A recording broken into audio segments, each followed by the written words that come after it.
Yeah, I'm just gonna be in that and fold. I do not care. Call me crazy. We'll call here. Need to. I think I'll come back here. Dude, this guy is being destroyed today. MJ, you may have made him that today. Destroyed.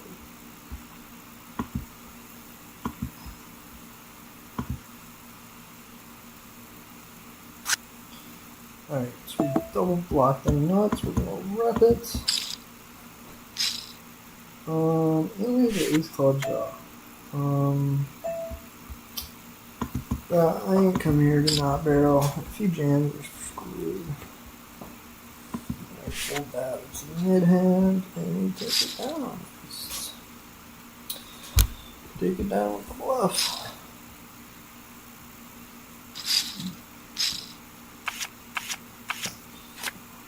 Ooh. Drawing that dead with aces is just that's quite brutal. Man, MJ cannot catch a break right now. Like, he for real cannot catch a break. Holy shit. Nice. I hit that. Check. Alright, now we have the nuts. Nice. Hopefully I am somewhat free rolling somehow. Nope. Nope. I'm gonna get kicked out for being too mean. Alright, just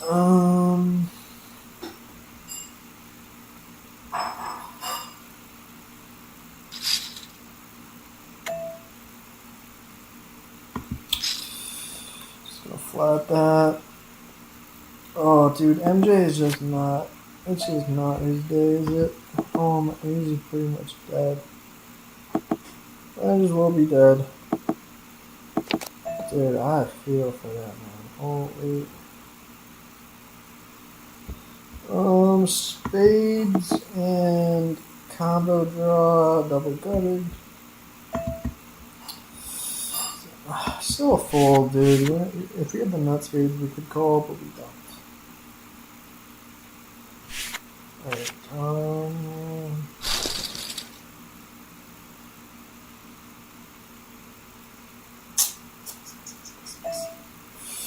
ooh, that's a pretty hand.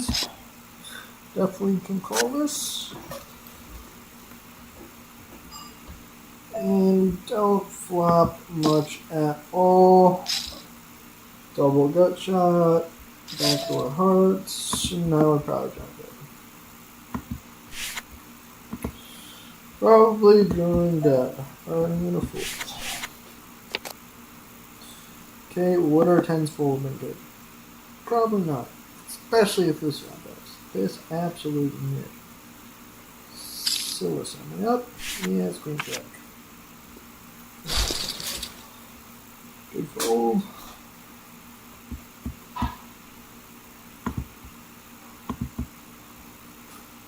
We would have the nuts here at the moment. A lot of the fade. Good snaps. Wow. Going to a diamond. Oh my god, we would be ahead right now. Would it hold it? Yep, it would have held. Wow. It would have held. Or I guess I would have chopped. This dude would have bit. Let's go. Bro, for one election, people. Don't know what that means. It doesn't matter. Alright. Can MJ win a pot? No, he can't. He cannot. Dude is really just getting absolutely destroyed. We would have, oh my god, we would have flopped the nuts and I would have killed myself. That would have been sick. That would have been sick. Is this one 2 coin flips? Yeah, MJ, it is not your day. It is not your day, son.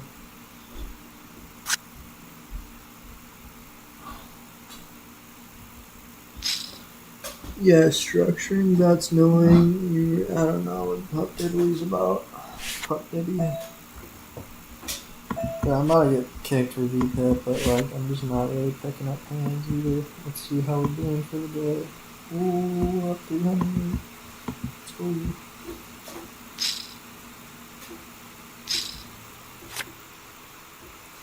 Can't convene in the link of the night. I'll tell you that.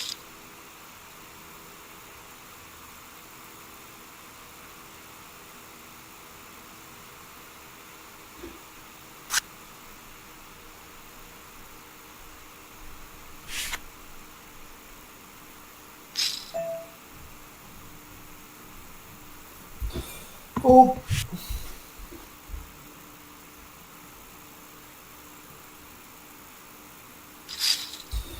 And dude straddled all in for 100 blinds. Must be tilted.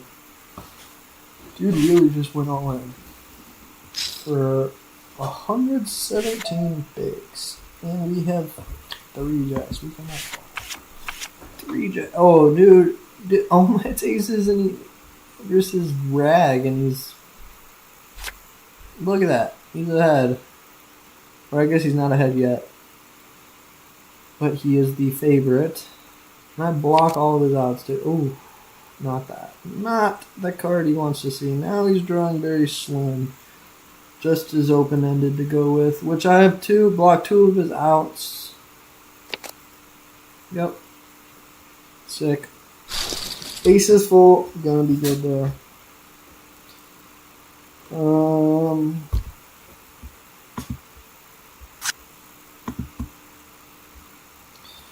Straddle's all in again. I mean, this is the $20 table. Fair enough, I guess. Dude, I'm literally going to get V-pipped out this table. I mean, I'm just such a nit when it comes to putting all your money in. Oh, I can't fold this. Can't fold. Oh my god, bro. What the fuck?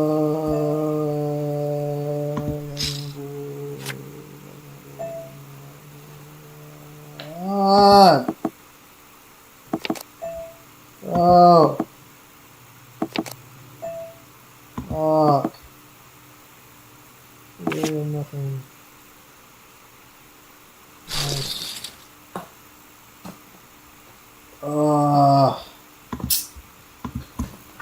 I guess I should just fold my top shot.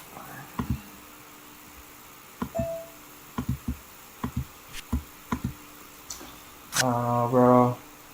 I can just fold that.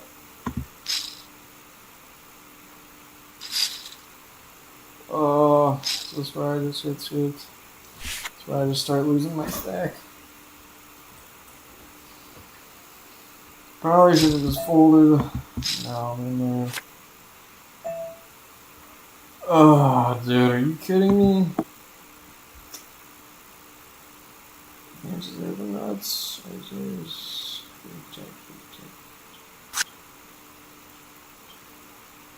fuck! It means he has the nuts.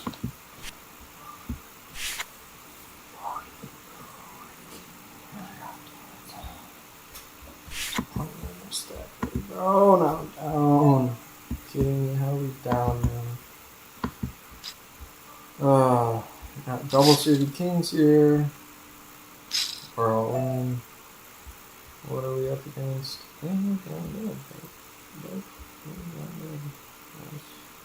Dude! Fuck. I didn't have enough to buy in though. The fuck, dude? Damn. That's annoying. Okay, I'm too tilted. Not powerful. Too tilted. Pup Diddly. You gonna squeeze?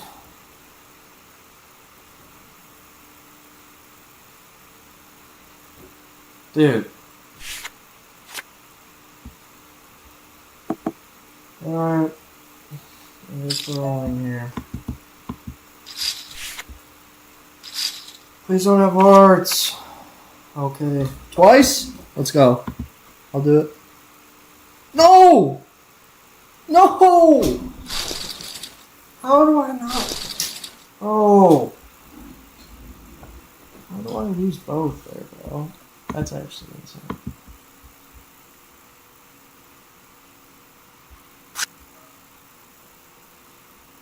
Bro, fuck this game, dude. It's like they scooped me on the other table, bro. Where's that put us at now? Fuck me, bro. This is some fucking bullshit. I'm up 313. Up $90? Are you kidding me? Bro, what the fuck, dude?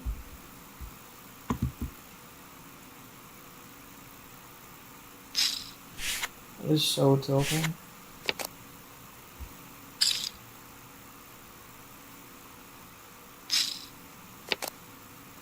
I get fucking. Are you kidding me, bro? 62.38. I get scooped. Are you? Oh, God, fucking hate this one.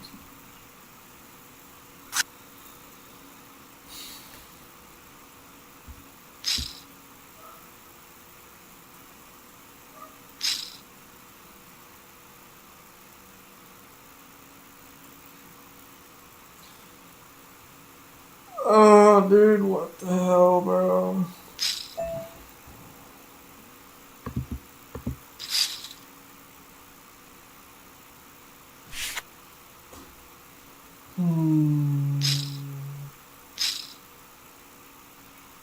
King.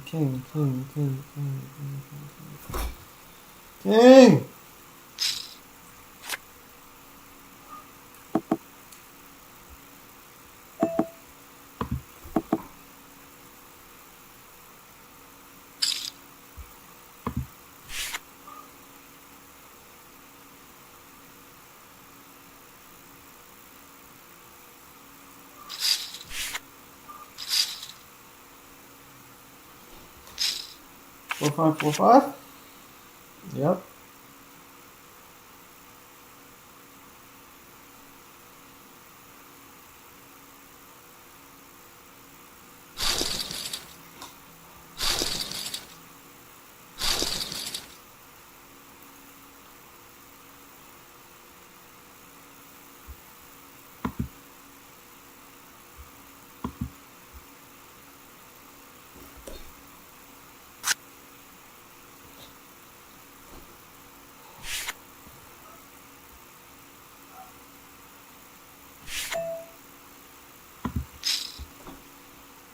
Should have been me.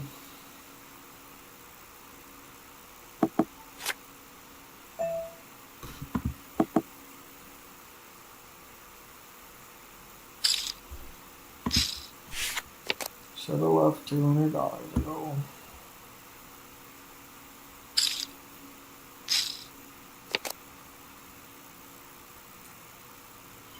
To be fair, I didn't play bad. I just got fucking shafted, bro.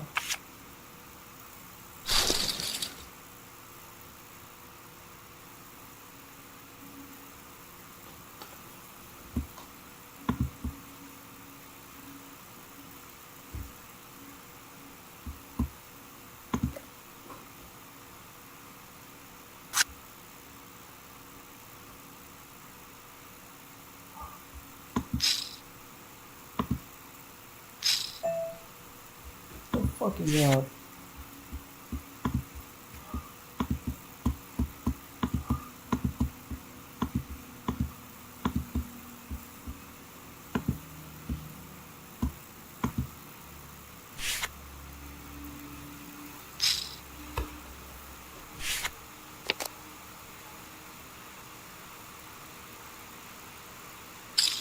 for the Magic, Mo Bamba wasn't doing anyone close to the best he could to maximize his time.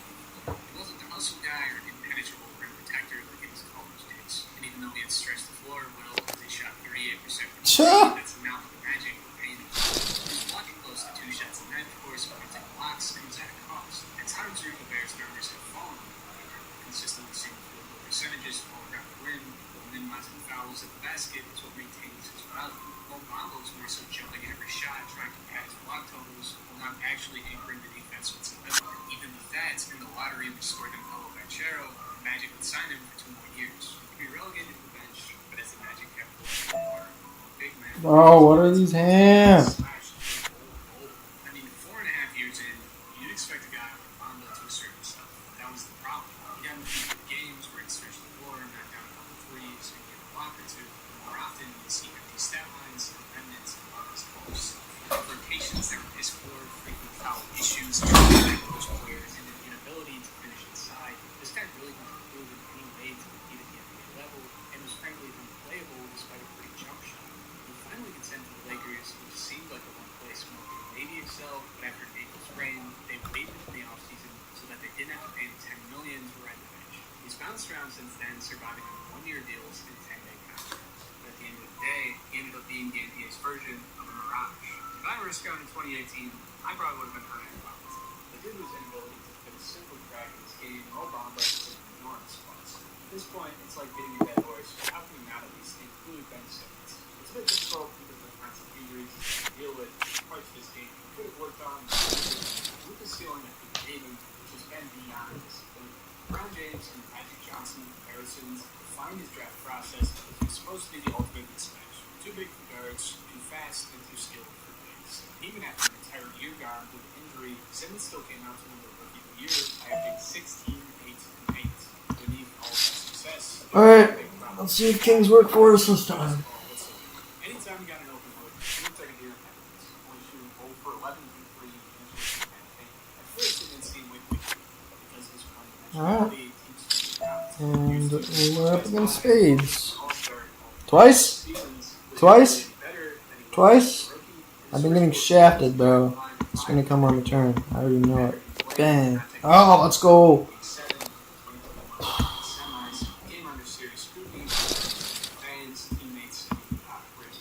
Still down south. Another double up.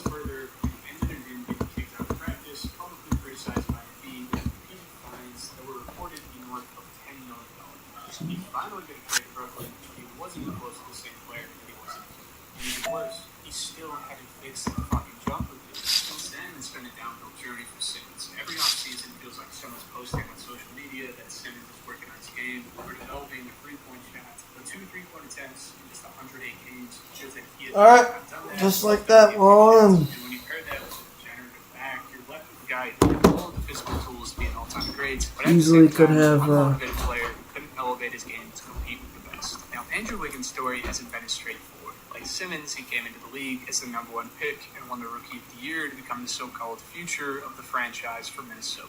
In the next season, he upped his game to average about 21 a game and was the clear-cut number 1 perimeter option. But his game quickly became stagnant as he was forced to create mediocre, low-efficiency shots to get buckets. A bit like Ayton, Wiggins had all the physical gifts he could ask for, with bounce that very few could top, and a smoothness that made him one of the biggest prospects of all time.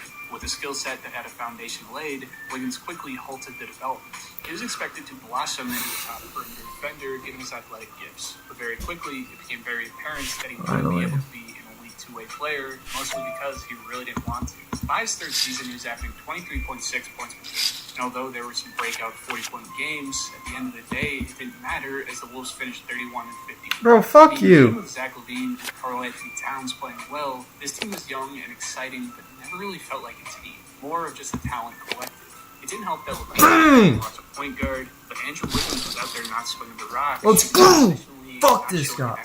Fuck you, they were MJ. trying to out-talent teams. Stupid From cunt. 2017, even with a real point guard in Jeff Teague and a veteran leader in Jimmy Butler who can guard the best perimeter players and doesn't mind deferring to teammates, Wiggins couldn't score the ball efficiently in the flow of the offense, dropping into the low 40% range shooting the ball. After 5 seasons of the same shit every year, they sent him to Golden State, which would be the best thing to happen to his career. At first, people saw it as a salary dump for Minnesota, but if the Warriors realized that if Wiggins could get put in a situation, fuck it, I'll make Blues call 8 or 4 option, then he could focus on becoming an elite defensive presence and actually contribute to a successful team, which is exactly what happened.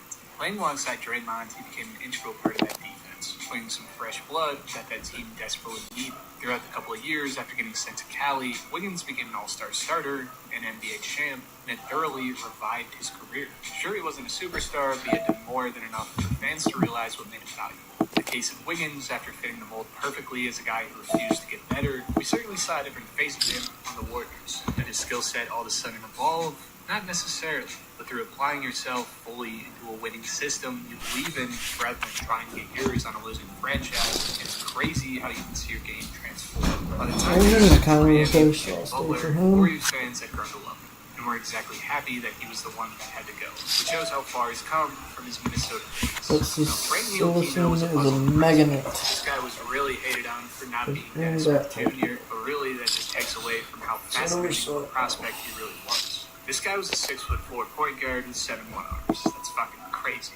He had optimistic Knicks fans, but really that just takes away from how fascinating of a prospect he really was. This guy was a 6'4" point guard with 7'1" arms. That's fucking crazy. He had optimistic Knicks fans excited because of his elite size and athleticism at the point guard position. And after already spending some time professionally working on his craft, he had inherited a high basketball IQ and a pass first mentality. Even LeBron was high on calling him a very cerebral basketball player and an advanced defensive star. He was young too, but with his youth, there was going to be some parts of his game that needed to be developed. First off, he had the triple package that belonged in the 1970s and couldn't shoot shit. The Knicks seemed to be all in on him due to their point guard being 34-year-old Jared Jack. Defensively, he was as advertised. He could guard multiple positions, and his 7-foot wingspan allowed him to snag loose balls and rack up steals. But the NBA wasn't a place for a point guard who came with an offense, what he needed to work. Averaging just 6 and 3 as a rookie, he got some random praise from fellow NBA players that kept coming in. Ramon Sessions said he reminded him of the young Kyrie Irving, which made no sense, but thought counts. He'd show up in 2019 FIBA World Cup with France to a third-place finish, and would get the starting nod to start the season. His defense was showing even more improvement, but he still couldn't shoot the ball, which would get him benched for Peyton midway through the season. He would end up becoming a free agent as the Knicks refused to re-sign him. It looked like his career was far from over.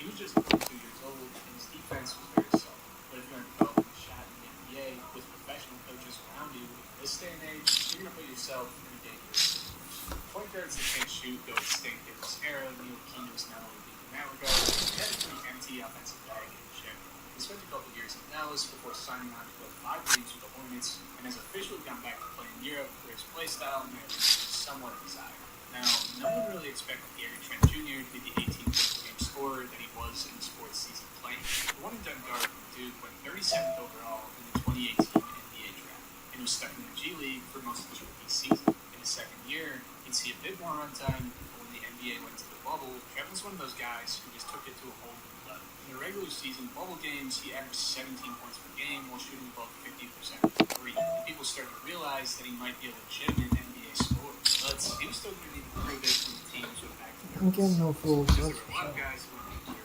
that. People wondered if he was for real, but the Raptors certainly thought so. Trading for him midway through the next season. His first full season, Trent had a career. He averaged 18 games, stole the ball at a very high rate, while turning the ball over at very low. I mean, that's a good season no matter how you look at it for a G League call. He was the third scoring option for a playoff team. He was a legitimate threat to eat up with America. 6 threes and occasionally dropping 40 piece. People saw him as a fairly underdeveloped guard and expected him to keep that same production. 2 seasons after his breakout year, he was back to reality. I still need to make up $50. I still need to win $50. Just to be where I was. I was so foul, bro. 38-62, I lose both. To this motherfucker. Rangers 16. Black hole on offense who was dragging his past success from season to season. He ended up taking a considerable pay cut to play for the Bucks this past season and actually flourished in their role that he was given, which was an efficient scorer off the bench. Normally, that would be more than enough for a player, but people tend to forget just how high the Blazers and Raptors fans were on him, how they believed that there's a chance that he could turn into much more. The NBA is full of guys who can get hot, the ones that stick, and the ones that evolve. Gary Trent Jr. is still fighting in the same lane that he was 4 years ago and needs to get out.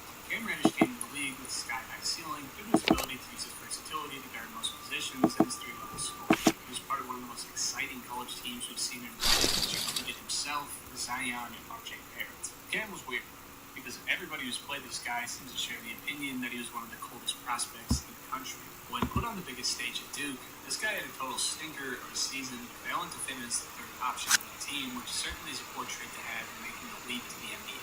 He started off his young career in the worst way possible, going 1 for 18 from 3 in his first 5 games. But what seemed improvement as the year goes on is the shift in the majority of bench role. He finished the season with 10.5 points per game, around 38, 33, and 80 shooting splits. With a strong finish to the season, many Hawks fans shifted their mindset about him from being a straight bust to a two-way rookie who had potential once again. But Hawks fans wouldn't get a fair sample size of Reddish due to his injury in the season. After becoming increasingly unhappy in Atlanta, he wiggled his way into a trade in the year after that. He simply wanted more playing time, and he felt like there was too much competition within the Hawks depth chart for him to get there. There were signs even before the trade that his time was coming to an end, although his shooting at career high efficiencies, his defense was often lackluster. His subpar attitude and basketball IQ prohibited him from fitting into the role his team had.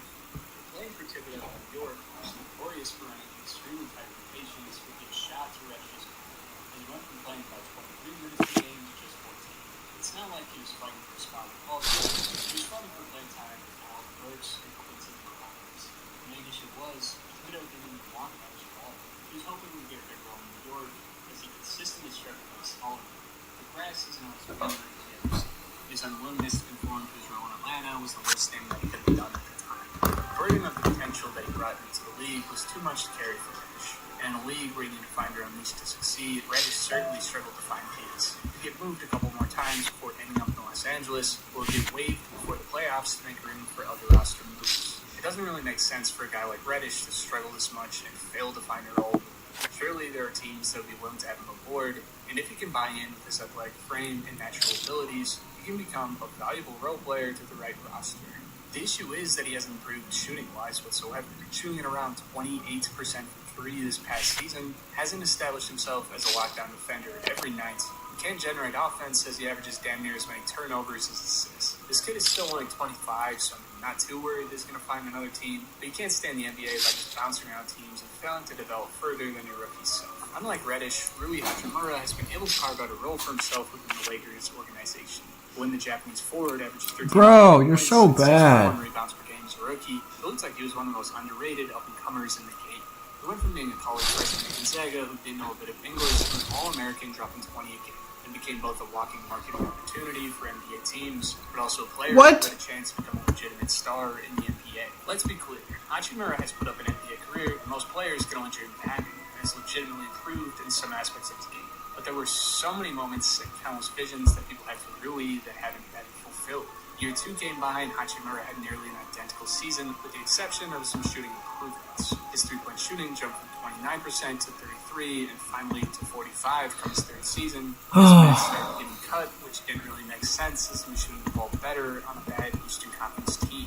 But as his fourth season started, his development stalled heavily. He wasn't even a part-time starter and couldn't get any minutes over Corey Kispert. Consistent, one game scored 2, and the next game put up 25. His one shining moment ties career high points. I think our food is here.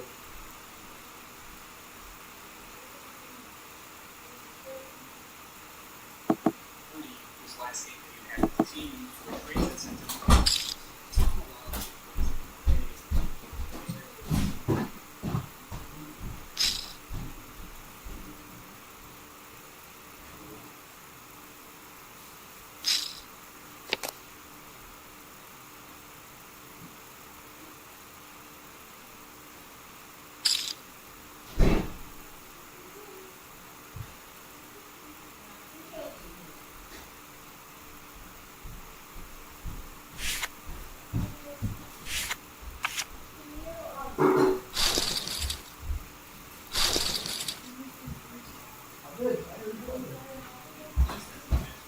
Yeah. best talent in the world situation.